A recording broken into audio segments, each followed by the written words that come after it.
Kali ini gue pengen bahas sebuah SD card yang udah jadi andalan gue 2 bulan ke belakang ini.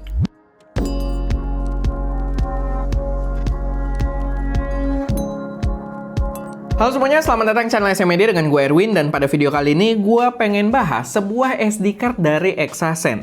Tapi kali ini agak berbeda karena ini adalah sebuah SD card yang high capacity. Dia punya ukuran 512 GB.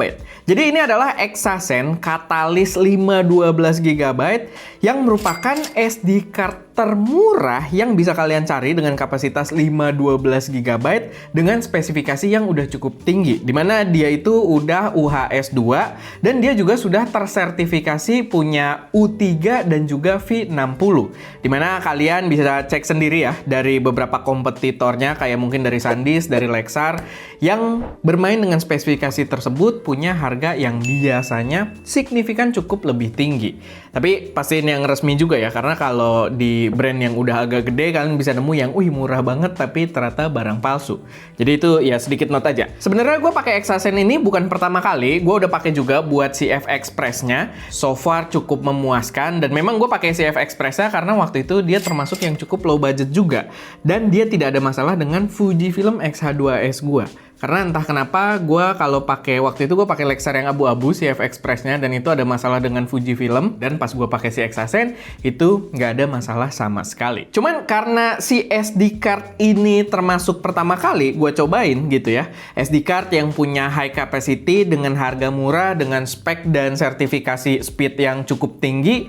Jadi gue sebenarnya awal pegang juga masih agak skeptis, makanya gue coba pakai dulu dan sekarang gue udah bisa bahas soal si SD card ini. Kalau dari segi fisik dia nggak gimana-gimana ya, bukan model yang heavy duty, bukan yang kayak TUF atau Lexar juga sebenarnya punya kelas yang kayak TUF ya, kayak Sony TUF. Ini enggak, ini cuma ya build quality-nya plastik aja biasa dan dia cuma pakai stiker glossy aja ya di sisi depannya untuk ya berbagai spesifikasi dan juga kapasitasnya. Tapi dari hasil pengetesan gue selama 2 bulan, SD card ini benar-benar memberikan performa yang luar biasa, benar-benar memenuhi ekspektasi gue. Karena tadi dia punya spesifikasi yang udah tertulis juga dari emblem-emblem sertifikasinya, dan pas kita cobain real use-nya, ternyata emang beneran cepat. Buat kayak kalau kalian doyan foto burst, itu kan biasanya ada buffer namanya ya. Ketika kita selesai burst, dia akan writing ke memori, dan kalau kalian pakai memori yang lelet, itu biasanya ya agak lama buffernya, sehingga buat kalian langsung motret lagi tuh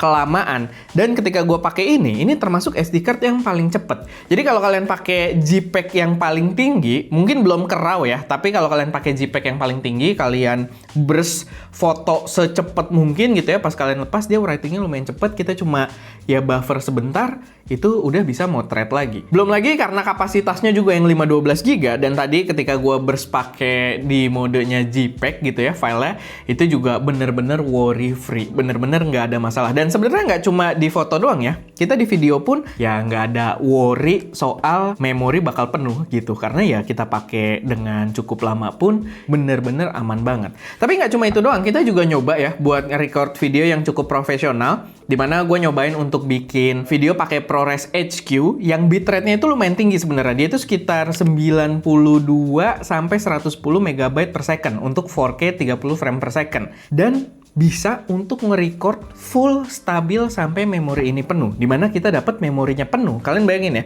512 GB, memorinya penuh itu di 80 menit. Kurang lebih tuh pas gue hitung-hitung sekitar 5 sampai 6 GB per menit. Butuh bitrate yang sangat tinggi, makanya bitrate-nya itu sekitar 90, mungkin agak fluktuatif, tapi sekitar 90 sampai 110 MB per second untuk spesifikasi video tersebut. Walaupun ini perlu gue note juga mungkin ya, karena di beberapa kamera mirrorless sebenarnya kalian kalau mau ProRes itu sama mereka dilimitin buat harus pakai CF Express. Padahal sebenarnya si memori ini juga mampu ya. Tapi yang ProRes yang gue ambil di sini adalah yang menggunakan iPhone.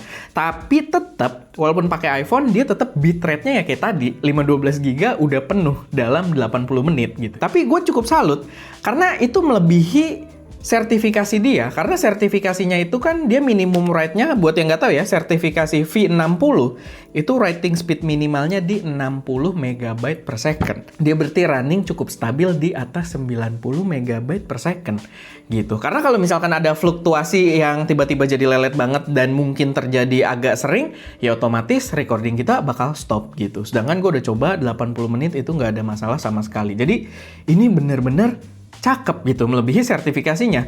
Bahkan tadinya ya itu, gue mikir kalau gue pengen record ProRes agak lama gitu ya, dengan stabil, gue berpikir gue butuh memori dengan V90, karena dia minimum record speednya ya 90 MB per second. Tapi ternyata di sini V60-nya si Exasen ini tetap memberikan performa yang udah sangat cukup. So far, gue sangat puas dengan memori ini, dan setelah kita cobain real use-nya, dan real use-nya juga kita nggak yang disayang-sayang gitu ya, kita pakai ya kayak memori di ST Media yang kita udah banyak banget memori rusak di sini.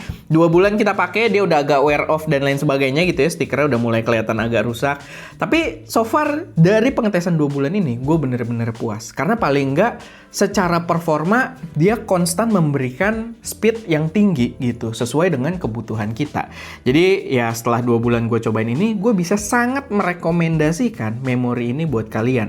Dan gue bisa bilang kalau saat ini untuk memori 512 GB dengan spek tinggi, dia adalah yang paling worth to value saat ini gitu, karena dia paling murah secara pilihan di harga resminya gitu ya. Dan gue memang rekomendasikan kalian mau brand apapun itu harus beli yang resmi ya, karena sekarang udah mulai banyak juga yang masuk BM-BM yang replika doang. Tapi ya dia benar-benar paling murah, dan setelah kita coba on real world use, ya tadi memberikan performa yang maksimal.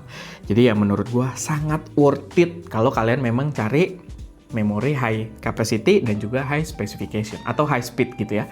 Tapi ya paling itu aja sih sedikit pembahasan dari gue seputar SD card dari Exasen kali ini. Kalau ada koreksi, saran atau pertanyaan, silahkan taruh aja semuanya di kolom komentar.